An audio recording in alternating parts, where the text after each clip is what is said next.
What's going on, everybody? This is Alex KGB, and today we're going to talk about patch 6. So first of all, the notes are pretty long, so you better go and read it yourself. I'm going to leave the link into the description to the official patch notes for February 19, but I'm going to talk about some highlights and things that I already tested. So the major improvement is that the stash got increased. So stash limit right now is up to 800 pounds, which is good. I can't really say I ever had problem managing my stash because this is where I keep the best legendaries, and I carry most of the junk on me because of the quality of life build. That I have perks that reduce junk weight, and I try not to die, and if I do die, well, I go and collect some more. Not really a big deal, but I do have a feeling from feedback from other players that about 1,000 pounds should be enough for everybody to be happy. Now the second change that is highlighted is the player icon display. Now actually when you move around minimap you can see player icons and who owns the shop, and I think this is very convenient and it adds personality to your character and other people can see it, so I think that's a great change. Third highlight is the Scourge Beast attacks. Now they've been reduced and I already tested. I fought Scourge Beast for a good couple of minutes. What I can say, I immediately noticed that the Scourge Beast tries to land first. The Scourge Beast doesn't spam the Sound Blast or whatever that attack called, the Psionic or audio attack, basically your axe screaming at you attack. It doesn't do that anymore. And when it does, it actually did it a couple of times when it was on the ground and a couple times when it was in the air. But definitely there's a good timer between attacks, and I think it's a lot more fun to kill it now, even though with my current build it's not as challenging, but now I can see how lower level players can benefit from that and actually try and kill it without being constantly attacked by its blinding attacks. Alright, so the next thing is wanted tag. Now they changed that. If you attack another person's camp by accident, you will not become wanted. You will become only wanted if you destroyed someone's object.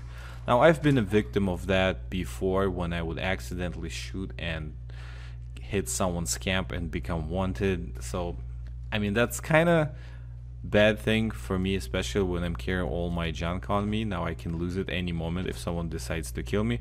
So this is definitely a good improvement. Now unless you destroy someone's camp item, you're not gonna become wanted for attacking the camp. I think this is a very good improvement. Another highlight is now you can contest workshop that owned by another player from anywhere inside the workshop's build area. Now I was trying to figure out how does that work, and accidentally actually triggered the PvP with another player. He killed me, took my junk, I came back and killed him back.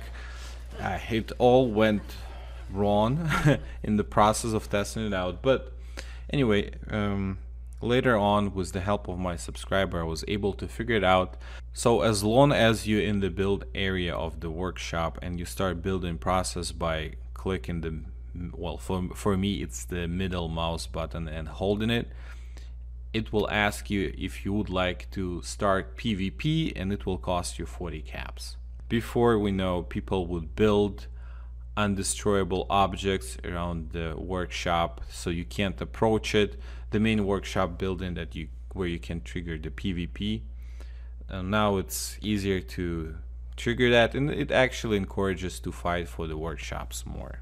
They also talk about general improvements, server maintenance that we're gonna see across different servers at any given time. So probably this is, well, this is only my assumption, but if they see some strange activity and the delays happen on server, someone's trying to dupe or crash it, they'll probably shut the server down and will go on maintenance and see if they can chase the player down who's doing the duping activity. But that's just my assumption. The patch note says that you may receive an in-game message alerting you of the maintenance when it occurs, and you may be asked to join another world. They also reduced the amount of sprint required to craft and repair excavator power armor legs, which is great. Now it's been significantly reduced, and they removed legendary effects from the flare guns because they did not benefit from it. Now they also added a sound effect that pulling the pin on a grenade to prime it before throwing now play audible sound effects for nearby players. I think I heard a bug connected to it. All of a sudden I would start hearing sound that I stepped on the mine and there was no mine anywhere in sight. I would just hear a couple beeps and it would go away. Another bug that Bethesda created was this patch, and it's all over Reddit right now, that adrenaline mutation doesn't work anymore. And I noticed that as a temp solution they recommended removing your current adrenaline mutation and getting a new one that should have fixed it, but I already saw multiple replies on Reddit saying that it doesn't help at all. For myself, I do have adrenaline mutation, and I saw the damage on my bloodied Gauss rifle went down from 600 damage to 400 damage. I'm not anticipating to remove it and reapply the adrenaline mutation, just gonna wait for the fix for it. Probably we might see a hot fix for this because it's a pretty big deal. Almost every other player is using some sort of mutation, and almost every bloodied build is using adrenaline mutation. Another thing that they fixed is the martial artist, which is perk that increases the attack speed bonus of melee weapons, and it will be no longer incorrectly increasing the Gatling gun rate of fire. I think this is very interesting. I didn't know about this bug, but assuming if you have a martial artist maxed out and it does affect the Gatling gun's attack speed, that is, I think that was actually pretty awesome to see how that worked. Another thing that was removed, and this is from the survival section of the notes, they fixed the disease red worms. A lot of people were upset about it, but pretty much before, red worms would increase all your effects of the mutations by 50%. Now it will be only increasing your radiation damage by 50%, the radiation damage that you're taking.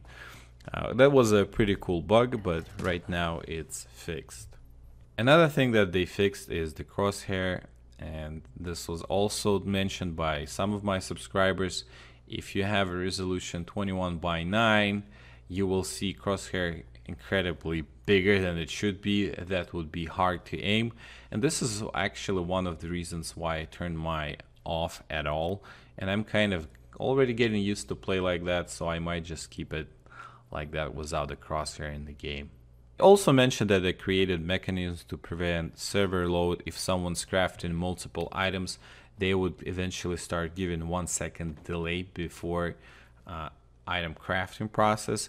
So I did craft some items, I did craft some mud chops. I did not specifically see that happening, 1 second delay, or maybe I did not even notice it. But I can tell you that I didn't see server doing any strain because of that. There was no lag. So I think overall this patch is move towards right direction. There were some bugs introduced in the patch. I think that's now an expected practice from Bethesda, but hopefully they're gonna get fixed soon with a hot fix. And definitely looking forward for patch 7 and introduction of new PvE content. Now another thing that I wanted to mention is on Reddit right now there are a lot of topics that appeared that I never duped, or I'm a player that's been playing for a while, why I got banned. Bethesda said the bans are temporary until they figure out how to fix all the duping mechanism and remove the other duped items from the game.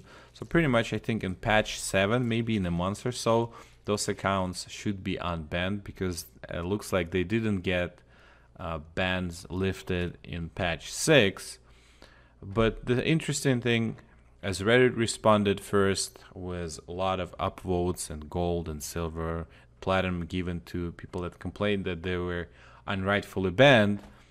Some people also started investigating stories of those who complained, and they found in their post that they were actually duping, they were actually selling 2-shot explosives and carried a lot of stuff on them. So most likely a lot of those complaints were actually from people that legitimately were duping. This is it. This was Alex KGB. I hope you enjoyed the update. Thanks for watching, and bye bye.